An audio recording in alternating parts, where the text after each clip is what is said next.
seconds.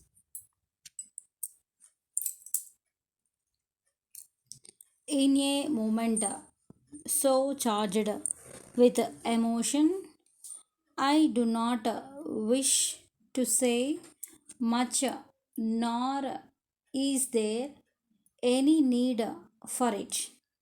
It is an occasion when every one of us, man, woman, and child, wish to keep our thoughts to ourselves and render in a mood of reverence, grateful homage to a life of great service and dedication. Nehru was one of the greatest figures of our generation, an outstanding statesman whose services to the cause of human freedom can never be forgotten. As a fighter for freedom, he was illustrious. As a maker of modern India, his services were without parallel. His life and work have had a profound influence on our mental makeup, social structure, and intellectual development. It will be difficult to reconcile ourselves to the image of India without Nehru's active leadership. As a man, Nehru combined a fine sensitivity of mind, is a rare delicacy of feeling with a large and general impulses to the weak and frustrated. His heart went out in profound sympathy. He was an author of distinction. His autobiography, which tells the story of his life and struggle without a touch of self pity or moral superiority, is one of the most remarkable books of our time. Nehru held the office of the Prime Minister of our country ever since the dawn of independence, and in the long years of his premiership, he tried to put our country on a progressive, scientific, dynamic, and non communal basis. His loyalty to certain principles of liberalism gave direction to our thought and life. We can understand the surprises of his attitudes and actions. All these fall into their place if we remember his faith in democracy and freedom. He used existing social and political institutions and breathed into them new spirit, new vitality.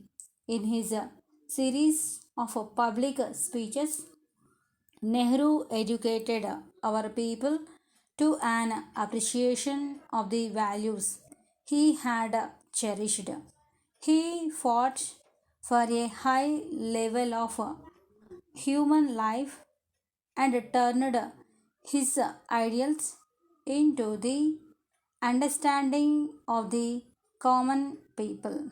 By his own powerful and vibrant voice, which we will not hear anymore, he created, molded, inspired, and kindled a whole generation of Indians to a loyalty to the first principles which he held so dear.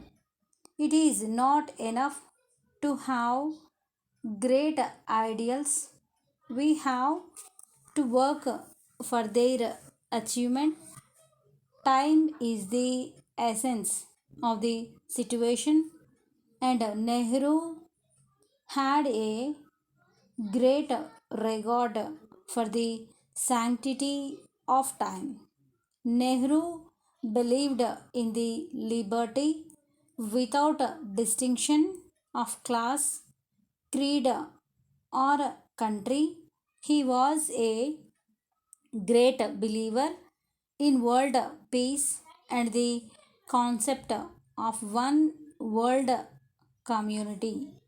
No one had shown greater faith and allegiance to the Charter of the United Nations than Nehru.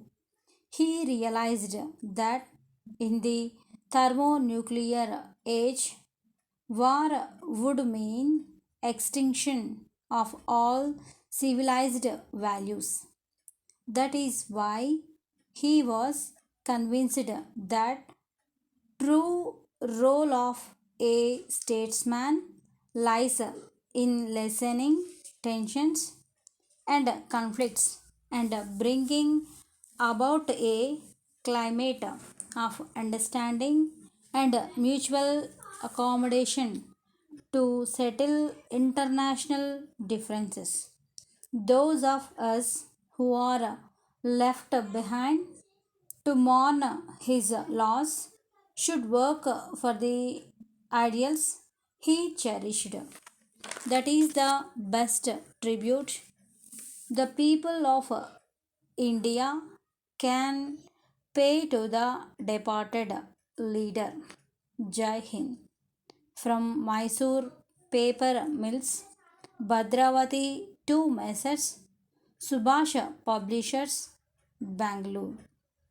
Dear sirs, your letter of the 10th reached us only yesterday. We regret to learn that you have the chance to question the quality of paper that was supplied to you against your last order. There is no doubt that the quality of all kinds of paper supplied by us was much lower than it was 6 months ago, and we regret the same. We have to inform you that this is a matter over which we have no control. However, we are taking all necessary steps to improve the quality of our products. We are aware that this is the kind of paper about which you are writing particularly. If you still feel you have good reasons for complaining, we request you to please send us a piece for our examination and further necessary action in the matter. If the quality is below the standard, we shall send you a slightly better quality. You are our old customer, and we feel that you will understand how it is against our principles to send this lower quality of paper knowing the use. We therefore request you to kindly realize our difficulties and try to cooperate with us for some time so that our mutual good relations can be continued in the same manner. Meanwhile, thanking you yours faithfully.